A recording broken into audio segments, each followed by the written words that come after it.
Thanks for logging on to myfoxhurricane.com. So we've had a lot of activity lately. We've rolled all the way through these names, used Oscar. Next name up on the list is Patty. Oscar yesterday became more of a non-tropical system, that wind shear really taking hold and shearing that system apart.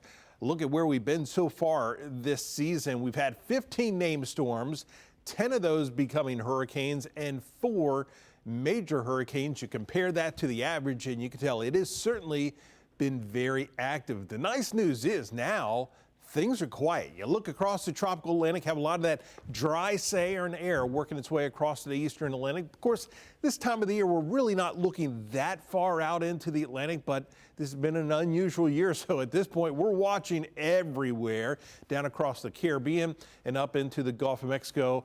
But this is what we see. Over the next 7 days, no tropical development is expected. Certainly good news. This is what's left of Oscar, that strong wind shear, non-tropical system here, but still a lot of gusty winds and a lot of storms, and that's working its way up towards Bermuda and eventually across the North Atlantic. So as you look at this on the Fox model, you can see that large area of convection, but as we go through the next several days, you notice there's nothing going on. It stays very quiet all the way through the weekend, first part of next week, but we are seeing some indications in some models as we head towards about the middle and the second half of next week that we're going to start seeing maybe some areas of lower pressure down across the Caribbean. We've got the ridge extending back over the eastern U.S., so you just have to wait and see if something actually develops. But this would be a favored area to see development as we go through this time of the year. That's why we'll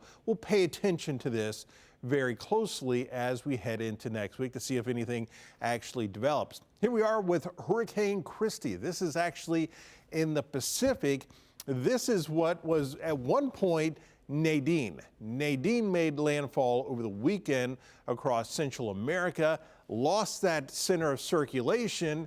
Then what was left of it worked its way into the Pacific, regenerated. So since it lost that center and then regenerated, it gets a new name, and it is really intensifying. Winds right now at 125 miles an hour. Good news is this is working its way over open waters, but expected to intensify even more, but eventually starting to work its way into some cooler waters as we head into next week, and that will weaken this storm. So we'll continue to watch all of this, and we'll keep you updated right here on myfoxhurricane.com.